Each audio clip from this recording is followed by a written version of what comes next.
And however you wish to describe good and however you wish to frame your ideology of evil, there are a lot of ways to put it. For some people, evil is too strong a word.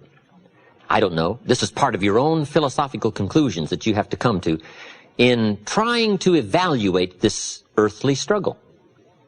Evil, good, tyranny, liberty, sickness, health, winning, losing, life, death, opportunity, tragedy. It's part of the life scenario. And part of it is described in rather philosophical terms on a fairly higher plane called the Great War between Good and Evil. Now here's part of the scenario. When the Founding Fathers put this country together, they said, we want maximum liberty and minimum law, but we do have to have minimum law to restrain that mysterious dark side of our nature. Because sure enough, even though we've got a good thing going called America, there are probably some people who are not going to run by the rules. So not only will we build some cities, we probably better build some jails. Why? Just to be bright enough to understand this clash, this scenario of good and evil. And all good leaders must understand this clash, this scenario, however you wish to describe it, whatever terms you wish to call it. We must understand it. Now, here's part of the understanding. Some people have sold out to the evil side. For whatever reason. You don't have to spend much time with why. All you have to do is spend time with who. I went to my 30th year class reunion a few years ago. Little small village, right, I grew up in. There was only about 150 in the graduating class. And after 30 years, almost half of the graduating class was at the reunion, which was pretty good. We had a 2-day celebration. I'm master of ceremonies. On the second day, we had a little moment to remember those who had deceased. I think there were 8. And I knew them all, so I gave a little scenario, a little story about each one. And then we took time, just a little moment of silence to remember, because some of them were very, very unique human beings, but they were gone. I thought later, 8 out of 150 after 30 years. Is that about average? Guess what I discovered? It's about average. So after 30 years out of 150, it's not will 8 be missing, it is only who will be missing. So in part of the scenario of understanding leadership, the key is to not be surprised when the inevitable occurs. Because if you become too surprised, we will call you naive. If the sun goes down, the guy says, "What's happened? What's happened?" It means he hasn't been here long, I guess, right? Or the guy is naive. Come on, come on. There are some things you don't want to look surprised, especially in public. If you say, "Why did John do that?" You say, "Come on, come on." About so many, after so much time, are going to. And it's very sobering as to why some have chosen to give themselves over to evil, and we call it simply one of those things. But the key to leadership is to understand, and the key to leadership is to also be alert and be bright enough to spot it and to see it. All good leaders must understand the story of the frog and the scorpion. It's one of the most important stories for a leader to understand. According to the story of the frog and the scorpion, the story scenario says, the frog and the scorpion appeared on the bank of a river about the same time, and the frog was about to jump in the river and swim to the other side. And along comes the scorpion, and he sees what's about to happen, and he engages the frog in conversation, and the scorpion says to the frog, "Mr. Frog, I see that you're about to jump in the river and swim to the other side." And the frog said to the scorpion, "That is correct." And the scorpion said, Hey, hold it. I would like to get to the other side, but unfortunately I'm a scorpion and I can't swim. Would you be so kind as to let me hop on your back and you swim across the river and deposit me on the other side? I would be grateful. And the frog looked at the scorpion and said, "No way." The frog said, "You're a scorpion, and scorpions sting frogs and kill them." He said, "I'd get out there halfway with you on my back and you'd sting me. and I'd die. You think I'm crazy? No way. The scorpion said, hey, hey, hold it, hold it. With your frog brain, you're not thinking. If I was to sting you out there halfway, sure, you'd die and drown, but so would I, since I'm a scorpion and I can't swim. That'd be kind of foolish. So I'm not about to do that. I just want to get to the other side. The frog thought over that reasoning and said, that makes sense, hop on. And according to the story, the scorpion hops on the frog's back, they start across the river, and sure enough, halfway across the river, the scorpion stings the frog. They are now both about to go down for the third time. The frog cannot believe what happened. And he said to the scorpion, why did you do that? I'm about to die and drown, but so are you. Why would you do that? And the scorpion said, because I am a scorpion. So all leaders must understand the story of the frog and the scorpion. There are shepherds, and there are sheep, and there are wolves. And wise leaders must understand some wolves are so clever, they've learned to dress up like sheep. But do not miss the story of the full drama of life called good and evil. It's part of the test of leadership skill.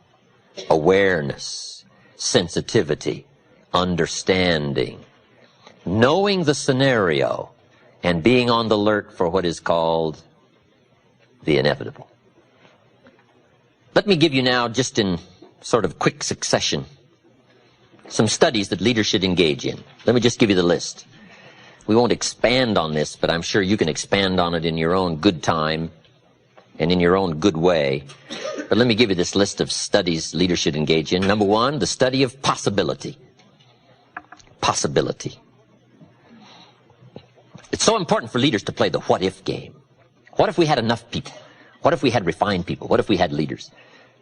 What if we had a good team? What if we went to the market? What if we accomplished our goal? What could we accomplish? What are the dimensions? What's the size? What's the promise? We call it the what-if game. Possibilities are all around us. We must all be students of possibility. Dr. Schuler calls it possibility thinking. It's not a bad subject for study, possibilities. Number two is opportunity. Leaders must always be conscious and aware of the expanded potential for opportunity. And sometimes opportunity is closer than you think. The next subject of study is ability. Leaders must be good students of ability, their ability, and the people that are in their charge, their influence, their ability. Sometimes it's easy to have somebody right close to you and you've never discovered all of their talent and their potential. I discovered a young man in Canada, Harold Dyke, many years ago. He worked for the railroad. I think he was making about $300 a month. He'd been there 10 years. Now, this was a long time ago. But I discovered him. He became a good friend of mine. And I recruited him. And he joined my company, joined my business. The second year he was with me, he made $45,000. And now he's a leader in the community, and he's gifted and skillful, and he's financially independent, and he's a unique gentleman. Now, the railroad had him for 10 years. And they didn't know who they had. They didn't have this in-depth survey of trying to find the people that are right close around who may have some unusual gifts and capacities that nobody has yet discovered. So leaders must be students of ability and find ways to uncover somebody's unusual ability that may have been there for a while. And you've just got to find a way to uncover all of that. Part of the key to leadership. Subject number 4, inevitability. All of us should be students of inevitability. Without kidding myself, if I keep up my current daily practices, where will it take me in 10 years without being disillusioned? I don't want to just cross my fingers and walk the wrong road. I got to learn to look into the future called inevitable.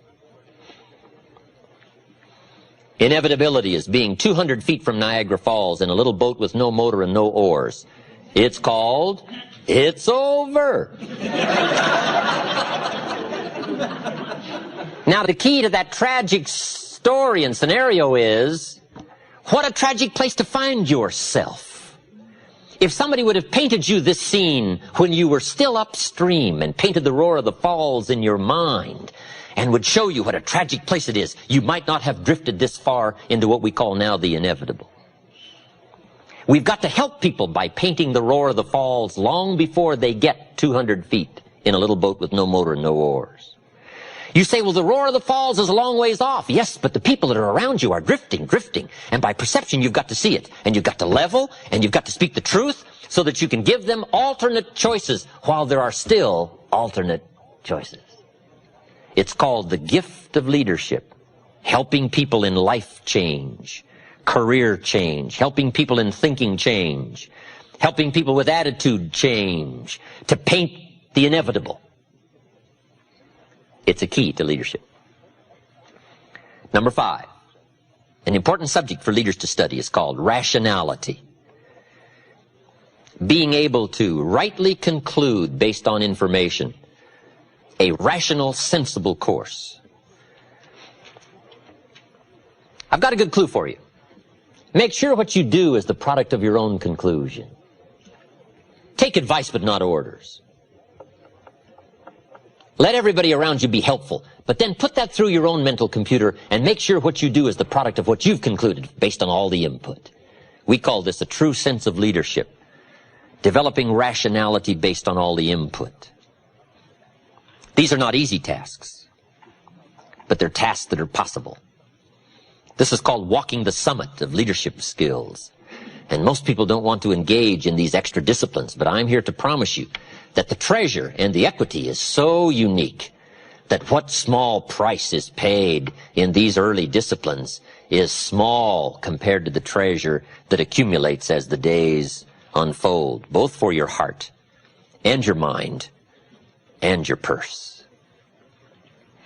To finish, let me give you some challenges.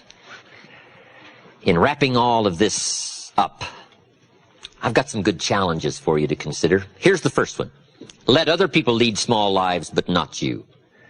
In the challenge of leadership and stepping up to the responsibility and the opportunity to touch somebody else's life, to help give somebody else light and direction and refinement of thought and character and activity, potential, opportunity, dreams, price.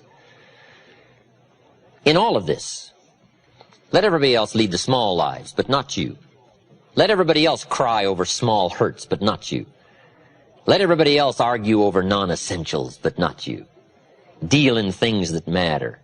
The larger challenge, the larger opportunity. Here's my next challenge.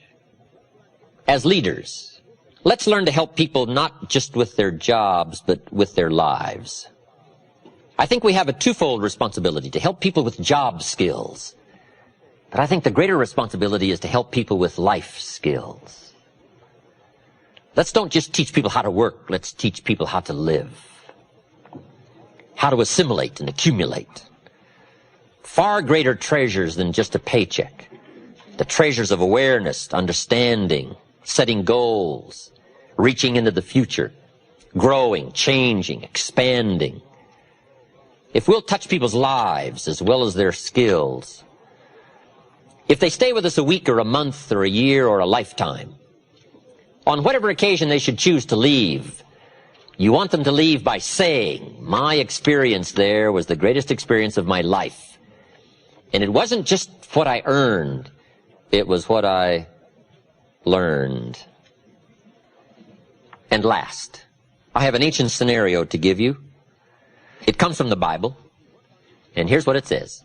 If you work on your gifts, they will make room for you. If you practice your gifts will make a place for you. A place of leadership. A place of influence. A place to touch someone else. To make a mark. To further an enterprise. To build a dream. Someday, if you work on your gifts, we will call you noble. We may give you rewards you cannot even now imagine.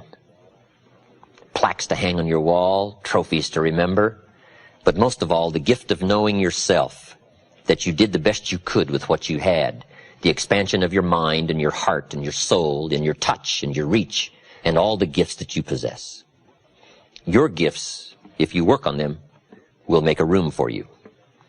And I've got to be one of the better examples of that. Look where my gifts have brought me.